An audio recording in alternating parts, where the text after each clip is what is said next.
Hey, it's Mike Rogers Show here with you. Part 2 today of the band The Pleasers. The Pleasers composer, bass guitarist, and vocalist, Mr. Stephen Benham. Thank you. So Stephen, yesterday you were telling us an amazing story. Paul McCartney's drinking buddy, best friend, hung around, best man at his wedding. And wow, that's amazing. I don't know about best friend. No, I mean, I wish, but no, we met. You know, I mean, he's a nice guy to everybody, isn't he? Really, but and he can afford to be, and because he's inspired so many people, including me and Steve McNerney. You know, who was the co-writer in The Pleasers with me. So, you know, to go back to, if I remember rightly, what we were talking about, when Steve McNerney and I got together and formed The Pleasers, I was kind of doing kind of poppy 70s stuff at that time. I mean, if you know, kind of... Don't tell me Sweet Child in the City. Sweet Child. Oh, good.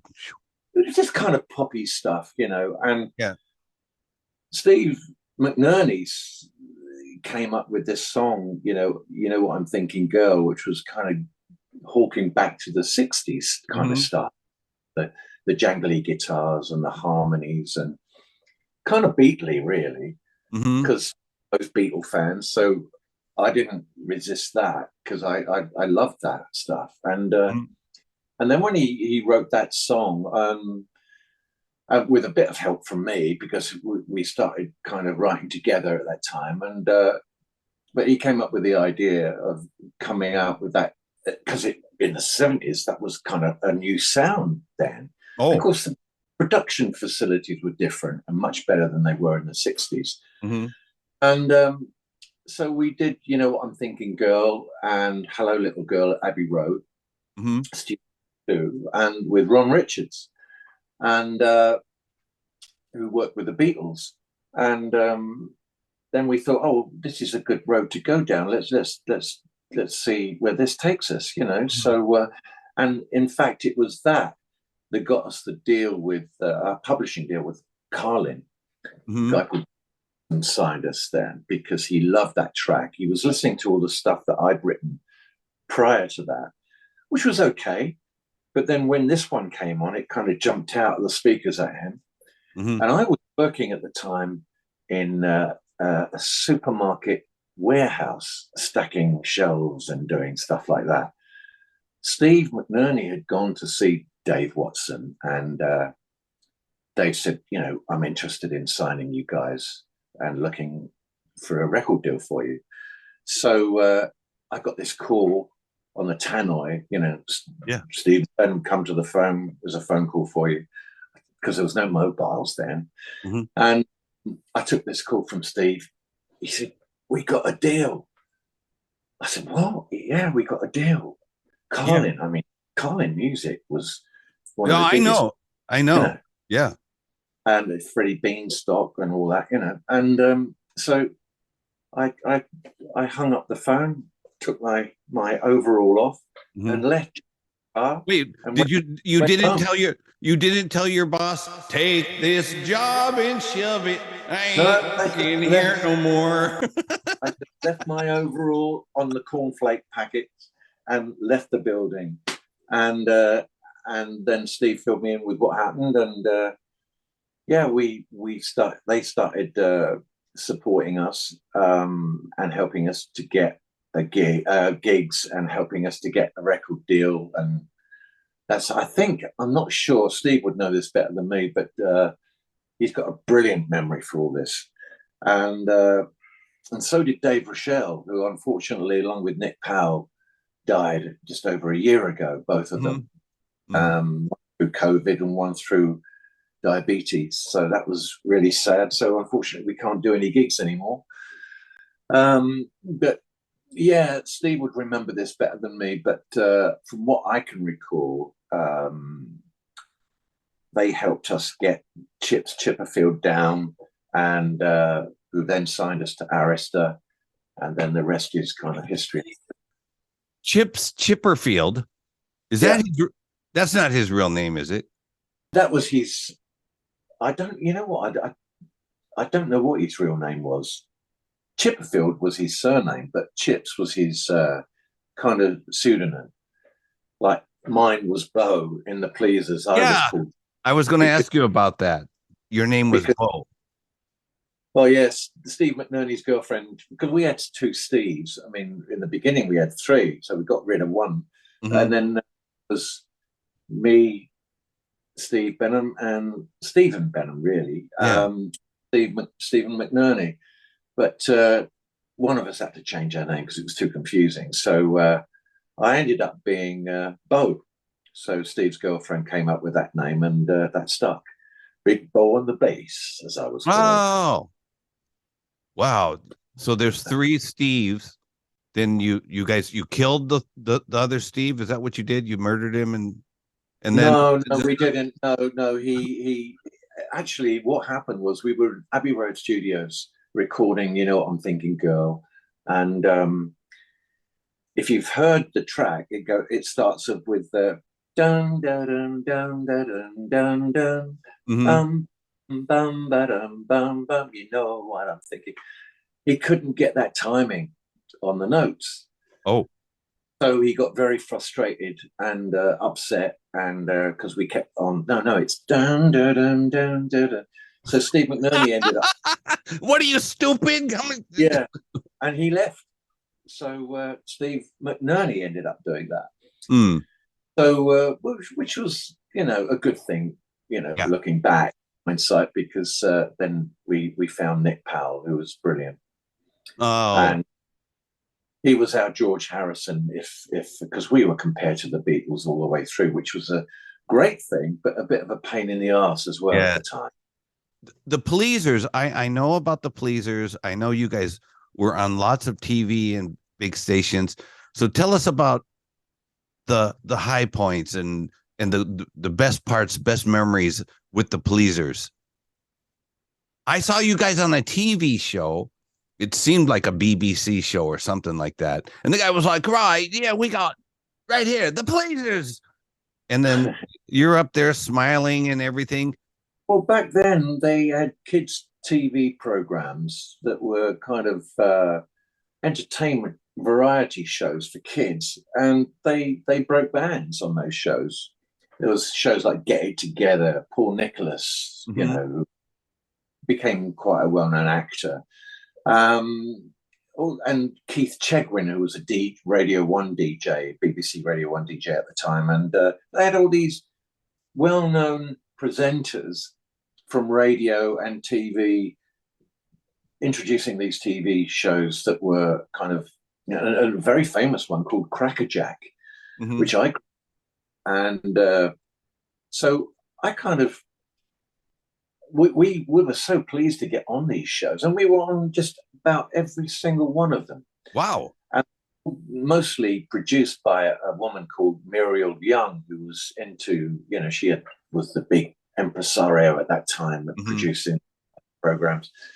So I think her and a guy called Nick Ferguson, who was her director, loved what we were doing and were into us. So we kept getting all these shows. So we had loads of exposure on national television.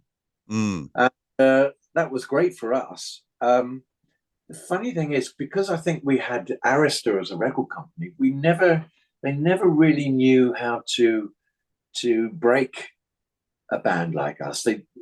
Had we been with EMI, it might have been a different story, because we wanted Nick Lowe to produce us.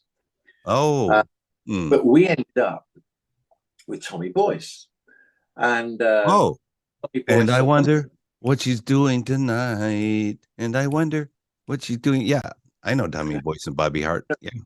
Yeah, Boyce and Hart, and Tommy Boyce and Hart wrote, Last Train to Clarksville. And that's right. Yeah. Anyway, we were introduced to Tommy, and he came to listen to us at a gig, and then we met him at a tiny little Have you seen The Railway Children? That film, The Railway Children? No. Well, they all kind of congregate around this little station out in the middle of nowhere, railway station. Mm-hmm. And I'll never forget this, that we were rehearsing in a little place, what we took over, a hotel kind of bed and breakfast place in Wales, and right out on a peninsula it was. And the nearest little station was Aberystwyth or something like that. And he caught the train from London and ended up arriving at this little station. And we're all on the bridge, as this train came in. Yeah. We hadn't, didn't know what to expect. He gets off, right, off the train in a little country Welsh village with this kind of Stetson hat with all these beads and this colourful hippie jacket on and a guitar case. The real Californian, arriving in Wales. It was so funny to see. And we're on top of this bridge and going, oh, there he is. Look, that must be him. It could only be him. He stood out like a sore thumb. Hey, guys. Amazing. So, but we loved Tommy. He was great. He was a real inspiration. But he would produce the darts. I don't know if you remember the darts at the time. No. They were kind of, I forget the name of that track they had. You'd know it if I could sing it to you. I might remember it in a minute. Earl, Duke of Earl, Duke Oh, of yeah. That kind of barbershop stuff. And he did a great job with them and they had a hit. But I don't think producing us, he did a good job. And it's set in stone now. So that's as it was, But I think it might have been a slightly different story had we signed to EMI and Nick Lowe produced us. When I was a 12 or 13 or 14-year-old kid, I had a cousin who was like 17 or 18 years old, and he asked me, what kind of music do you like? And maybe I was 12 years old. And I said, I like the Monkees. I like Boyce and Hart. He said to me, that's kids' music. And that's what Americans thought, that kind of music, that is kids' music, that bubblegum, but there was bubblegum rock that was kind of psychedelic, but there was bubblegum rock that was for kids. And then the older kids would not accept it. And I remember when he said to me, that music's for kids. I remember clearly that I thought to myself, but I'm a kid. What are you talking about? Well, he was leaning to that sort of way because he put on Centurion harmonies, like huge big harmonies, and we didn't want all that. Yeah, and like a harmonizer, digital harmonizer on top of some of the harmonies, which sounded awful. And but he got a great drum sound on The Kids Are All Right, one of the tracks that the single that we put out of The Who, a rehash of The Who's Kids Are All Right. And that did well. And he was good at some things, but not so good at others. He had his own way of working, and we didn't always see eye to eye. But it is what it is. Yeah, Americans are difficult to work with. So, you put out a bunch of records, and then what happened to the Pleasers? We didn't get that chart topper, unfortunately. And Steve and I have talked about this. There's a lot of bands that had #1 hits at that time, and you don't hear of them again at all. The funny thing is that although we didn't have that chart topper, we did well in the UK with a lot of exposure, and we did well in Europe. And unfortunately, we never made it to the States. That would have been a test and a half, but we never got that far. As I said earlier in the previous show, Barry Manilow came along, and Clive Davis, who ran Arista, put the chop on everything and said, "You got to push this guy, Barry Manilow." So I think we all got pushed to the back, so they were more interested because they were spending a fortune on breaking Barry Manilow at the time on the Copacabana, and so that's part of it. But I don't think we wrote that hit song.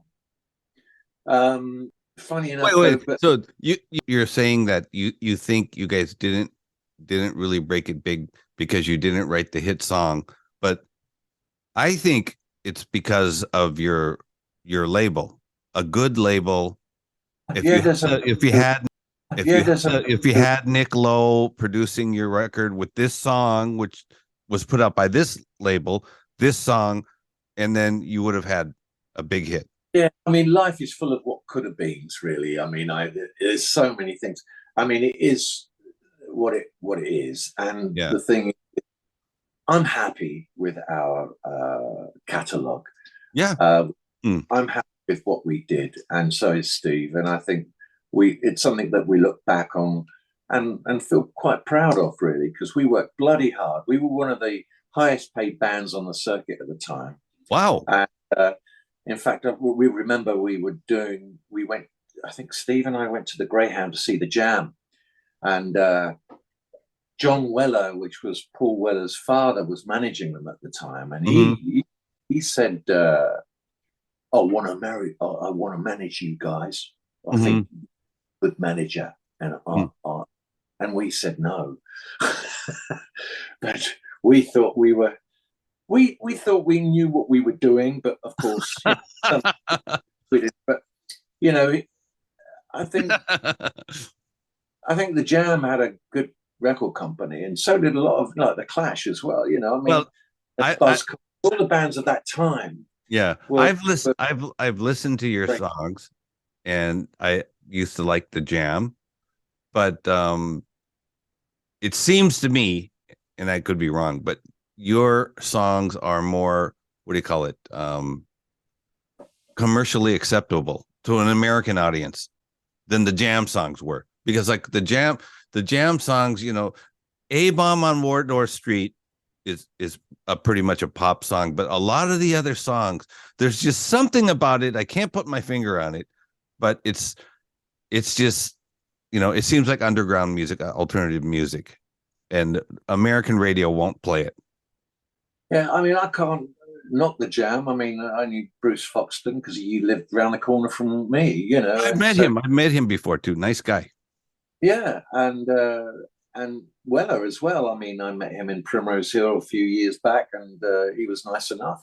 We all remember each other, and yeah, I mean, good luck to them, and they did well, and they deserve what they got. But I don't think we got marketed properly, and but this is all in hindsight. I mean, we ended up being what we were, and we did pretty well. And I look back on the songs, and now, I mean, and the same with Steve McNerney and Nick and Dave, and we thought, actually they're bloody good, and we're not too upset about the production anymore that Tommy gave. But you can definitely hear the beginning, from when we went with Ron Richards, then Jeff Haslam, and then Tommy Boyce. Yeah, a definite. We probably sounded the real pleasers probably sounded the best with something like Jeff Haslam and or demos that we did that we produced on our own. Wow, which we ended up putting on the CD that came out in Japan. Wow. So you have a CD that came out in Japan? Yeah. Airmail Records took up the license, and they produced a CD of our Thames Beat album with lots of bonus tracks. And that you could buy it in Tower Records in Shibuya, So wow. It's still available, I think, on Airmail Records to buy. What's the name of the record? It's just the Pleasers. Thames Beat album, yeah. Thames Beat. And it's on Airmail Records in Tokyo, Japan. Wow, that's really cool. I mean, everybody wants to have a Japanese release. Everybody. Oh, really? Yeah, everybody wants a Japanese release, and I tell them what to do, and then they don't do it. But yeah, that's we really... came over in 2010 and did a few concerts in Tokyo, which were sold out, which was brilliant. You know, and we didn't know we had a following in Japan, but it was packed and it was brilliant. It's great. I lost my voice at those gigs, unfortunately, on the plane on the way over, which was tragic. But there is a video somewhere on YouTube of us doing one of the Tokyo gigs. Wow. Steve. Wow. Yeah, I think you maybe, I'm not sure, but you guys might be just as well known in Japan, or more well known in Japan than you are in the UK. When we did our gigs, they had a table to one side with all the records and badges of the pleasers, and we were shocked. You know, where did this lot come from? And a good store, and a lot of the people in the audience were young, which was amazing for us. Yeah. To date on that, I mean, Steve and I, we kept in touch for many years. We're old mates, and we've 2 years ago, just before COVID, we said let's record an album. Why not? You know. Yeah. Whether it's in memory of the two guys, Nick and Dave, that we lost, or whatever, and something that we've got in us that we want to get out. So and so we started recording this album, which we're just over halfway through, actually. So I'm going back to London next week, and hopefully we've finished that and be able to sort of master it or whatever, mix it in Abbey Road again, where we started, and then put it out. And we would like to, if we can find a record company to help us put the Pleasers, because this never happened, unfortunately, the Pleasers album on vinyl. Yeah, so I'll just tell you, before you finish the record, and you got to talk to Steve about this. If you put the record on Spotify and iTunes and stuff like that, a Japanese label won't touch it. But if you give it to the Japanese label like exclusive, like you guys can have it for like a year, and then put the songs on Spotify or something, like they'll be cool, and they'll make your record. Right.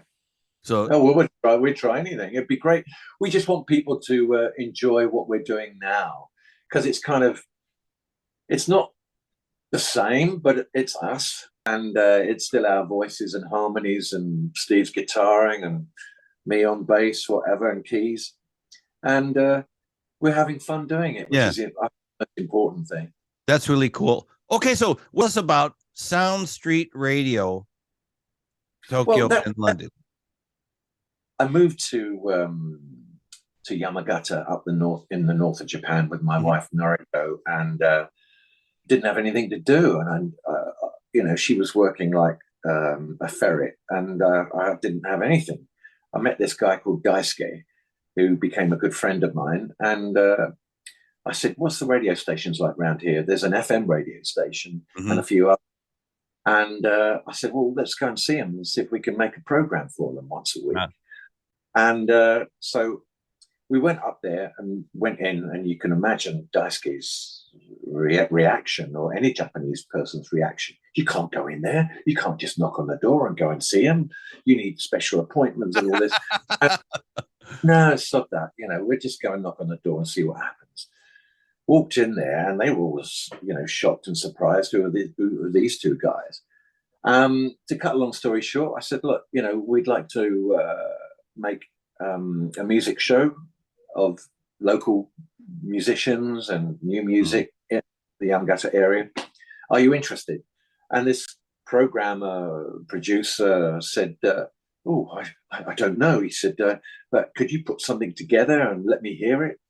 So we did that, sent it to them, never heard a thing, rang them up and said, "What did you think?" And my wife, who's Japanese, said, "Don't expect too much." So they said, "Sorry, it's very good, but we don't know what to do with it," was their answer. Yeah. So So what do you mean you don't know what to do with it? It's a radio show, you know. I mean, well, we don't know where to place it. I said that to Daisuke. I said, look, sod this. Don't waste our time. Let's do our own. Yeah. Set up a radio station. And he said, how are we going to do that? I said, I don't know. But apparently you can do it online, and looked into that. And then we formed South Street Radio in Yamagata about 6 years ago. Unless you guys had a sponsor, if you walked in and said, we have a sponsor who will pay you for a 1 hour show, they would have said, yeah. I did a lecture at the Gekkodai Art and Design University in Yamagata, which is a huge university. It's like a pyramid. And I was asked to do a lecture there on media studies for the media students, which I did. Thoroughly enjoyable, and it went down well. And I had this American woman translating for me to the students. Anyway, a few weeks later, Daisuke and I were sitting in Tully's cafe in Yamagata, and she walked in with this Japanese dude in a suit. And as she was leaving, she came over to say hi and introduced him to us. And he was the CEO of Yamagata Panasonic. Panasonic, you know. And so he gave us his card. I said to Daisuke, we got to get hold of this guy. You know, he could sponsor us, which he ended up doing. And he ended up sponsoring with equipment from Technics, which was great. So we got a lot to thank him for. We didn't ask for money. We just asked for equipment. So we built a studio in Yamagata, and now we've got one in Tokyo and another in London. Oh, wow. That's really lucky, fortunate, whatever, being in the right place at the right time. That's good. Yeah, but the one condition that he said, yeah, I'll get you all that equipment that you want, that you've asked for, on one condition. We said, yeah, okay, what's that? He said that I can do a show.